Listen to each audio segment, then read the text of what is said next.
अहिल्यानगर जिल्ह्यातील जामखेड तालुक्यातील नान्नज येथे रथयात्रेदरम्यान डीजे बंद केल्याच्या वादातून एका तरुणावर कोयता, लोखंडी रॉड, काठ्या आणि दगडांनी जीवघेणा हल्ला करण्यात आला।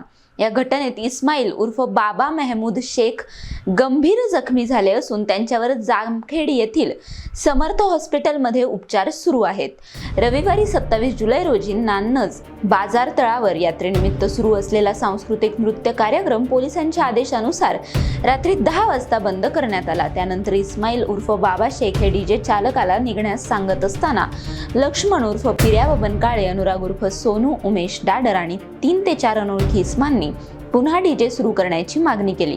पोलिसांनी डीजे बंद केल्याचे सांगितल्याचा राग मनात धरून आरोपींनी शिवेगाळ करत बाबा शेख यांच्यावर कोयता, लोखंडी रॉड, काठ्या, दगड आणि विटांनी हल्ला केला। ग्रामस्थांनी त्यांना तातडीने रुग्णालयात दाखल केले। इस्माईल महमूद शेख यांच्या फिर्यादीवरून जामखेड पोलिसांनी आरोपींविरुद्ध गुन्हा दाखल केला असून पुढील तपास सहाय्यक पोलीस निरीक्षक अजित मोरे करत आहेत। नंदू परदेशी, NTV न्यूज मराठी, जामखेड, अहिल्यानगर।